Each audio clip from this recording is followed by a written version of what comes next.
So today we've covered what at least feels to me like a tremendous amount of material. This topic of depression is indeed an enormous topic to try and get our arms around. We talked about the symptomology. We talked about some of the underlying neurochemistry and biology. And then we talked about approaches to deal with it that are really grounded in the neurochemistry and biology.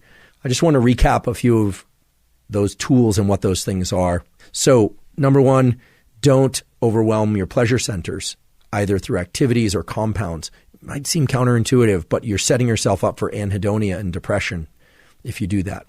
Second of all, talked about the norepinephrine system and how the norepinephrine system is really deficient in many forms of major depression. And in depression, there is now more deliberate pursuit of norepinephrine-inducing activities that are healthy, that aren't adrenaline-seeking per se, things like exercise that will increase our levels of noradrenaline. I'd be remiss if I said that these activities could completely eliminate depressive symptoms in people with major depressive disorder. I don't think that's the case. And again, I want to acknowledge that people with major depressive symptoms often don't have the energy, the willingness, or the capacity to engage in some of these activities. But things like cold showers, deliberate cold showers, things like regular exercise, they aren't just feel-good activities.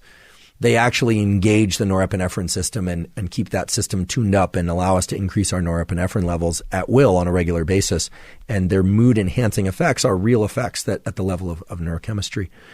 Then we talked about EPAs, these essential fatty acids, and it's clear that for most people, getting above 1,000 milligrams and probably even closer to 2,000 milligrams per day of EPAs can be beneficial for mood, especially in attempts to treat or offset major depressive disorder. We also talked about exercise and how EPA and exercise on a regular basis can offset these inflammatory pathways. And then we talked about the prescription compounds and the compounds that are being used mainly in the course of studies and of psychiatry and depression, things like ketamine, psilocybin, and related compounds. And then lastly, we talked about ketosis, which may not be right for everybody, but might be right for certain individuals out there who are grappling with this. So I want to thank you for embarking on this journey of trying to understand what is depression, how does it work, and how to treat it.